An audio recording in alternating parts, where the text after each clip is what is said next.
अस्सलाम वालेकुम दोस्तों। तो दोस्तों अब ये तीसरे मॉड्यूल की आखिरी वीडियो है जिसमें हम नेगोशिएशन स्किल्स की जो हमने साइकिल की बात की थी उसका आखिरी पॉइंट था एग्री होना। उसके ऊपर बात करेंगे कि कौन से टूल्स और टेक्निक्स है जो हमें एग्री होने के लिए सपोर्ट करेंगे। दोस्तों क्योंकि ये आखिरी पॉइंट है तो इसमें आप ये देखेंगे कि जो बातें आपने पहले सोची थी नेगोशिएशन के लिए, इन 3 पॉइंट से पहले अब वो इतनी आसान हो चुकी होंगी क्योंकि आप पहले ही रिलेशनशिप बिल्ड कर चुके हैं, आप एक्सप्लोर कर चुके होंगे तमाम इंटरेस्ट को, पोजीशंस को, उसके बाद आप प्रपोजल भी बना चुके होंगे। तो अब ये फाइनल जो स्टेज है वो आपके लिए बहुत आसान हो चुका होगा बनिस्बत इसके कि अगर आप उन तमाम स्टेजेस से नहीं गुजरे होते। तो अब इस फाइनल स्टेज में हमने ये देखना है कि कौन से टूल्स और टेक्निक्स है जो हमें मददगार साबित होंगे।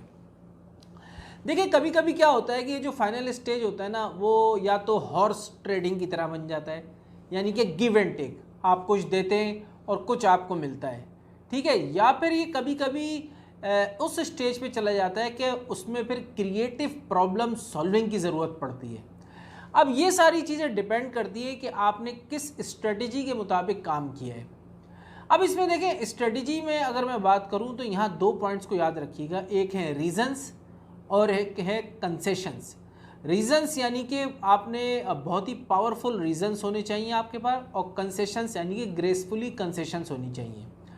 अब यहाँ मैं पहले आपको ये बात समझा दूँ कि मिसाल के तौर पर आपका एग्रीमेंट नहीं हो पाया और आप रिफ्यूजल की तरफ जा रहे हैं। जब आप रिफ्यूज़ करने जाएंगे तो उसके लिए बहुत ज़रूरी एक पॉइंट ये है कि वो केयरलेस रिफ्यूजल ना हो। अगर केयरलेस रिफ्यूजल होगा तो वो एक डिबेट की तरफ चला जाएगा और नो विन विन सिचुएशन होगी। लेकिन अगर वो केयरफुल होगा आपका रिफ्यूज़ करना तो हो सकता है कि आपके अच्छे रीजंस और कंसेशंस की बुनियाद पर एक नई पॉजिटिव डिबेट स्टार्ट हो और दोबारा उसको रिफाइन किया जा सके और अनफेवरेबल से फेवरेबल की तरफ मूव किया जा सके।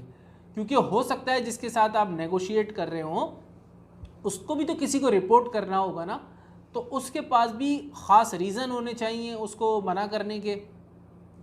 तो अब यहाँ रिफ्यूजल के लिए मैं आपको एक फार्मूला बता देता हूँ। वो फार्मूला है फील, फेल्ट और फाउंड। यानी कि जब आपने बात करनी है तो आपने मतलब रिफ्यूज़ करने जा रहे हैं तो आपको इस तरह कह रहे हैं कि मैंने ये फील किया है कि हम बहुत अच्छा हमने बातें की, सब चीज़ पर पहुँचे, लेकिन मेरे लिहाज से शायद ऐसा ऐसा नहीं है।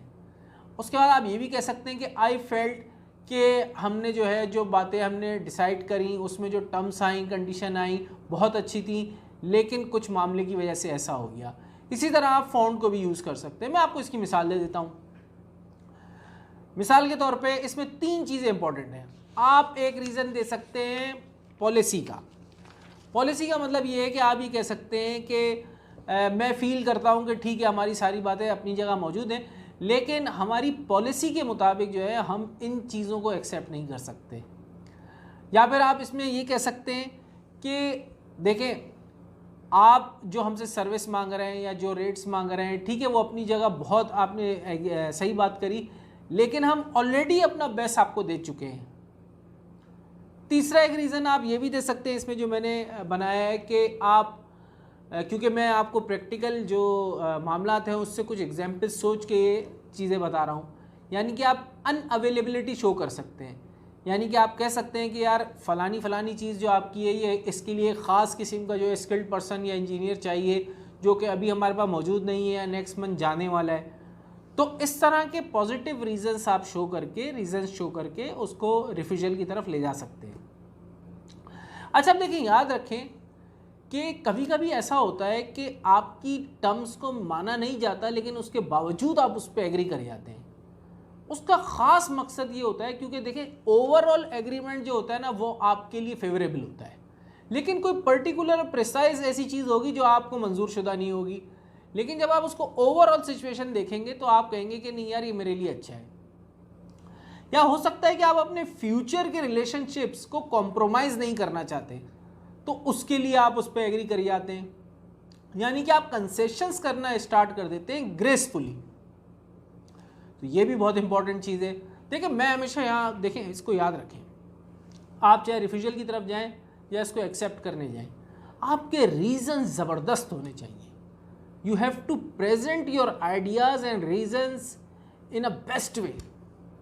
जब आप अपने सपोर्टिव रीजंस आपके अच्छे होंगे तो फिर जो है एक आप अच्छे रिजल्ट की तरफ आगे बढ़ेंगे। दोस्तों यहाँ मैं आपको एक चीज़ और बताना चाह रहा था रीज़न से मुतालिक। मैंने ये देखा है कि जब आपके रीज़न्स अच्छे हो ना, यानी कि आपका एग्रीमेंट नहीं हुआ लेकिन आपके रीज़न अच्छे हैं और सपोर्टिव हैं, तो वो सामने वाली पार्टी को जो है ना एक रूम प्रोवाइड कर देते हैं। और जब उसके पास वो एक रूम प्रोवाइड हो जाता है ना, तो वो दोबारा उसके ऊपर सोचना स्टार्ट करता है और रिफ़ाइन करना शुरू करता है और अपने सीनियर या जो जिसको वो जवाब दे उससे डिस्कशन उसका स्टार्ट होता है और दोबारा वो आप टेबल पर उन चीज़ों को लाकर एग्री कर सकते हैं। तो दोस्तों हमने इस पूरे मॉड्यूल में देखा कि जो नेगोशिएशन प्रोसेस की साइकिल हमने डिस्कस की थी मॉड्यूल 2 में, उस पूरी साइकिल को सपोर्ट करने के लिए कौन कौन से टूल्स और टेक्निक्स हैं वो हमने इस पूरे मॉड्यूल में देखी। मैं चाहूँगा कि आप प्रैक्टिकली इन तमाम बातों को अप्लाई करना स्टार्ट करें अपनी ज़िंदगी में, अपने बिजनेस में, अपनी लाइफ में। तो फिर जब आपकी प्रैक्टिस होती चली जाएगी ना, तो फिर आप फ़र्क देखना महसूस करेंगे। तो इंशाल्लाह अब आपसे नेक्स्ट मॉड्यूल में मुलाकात होगी।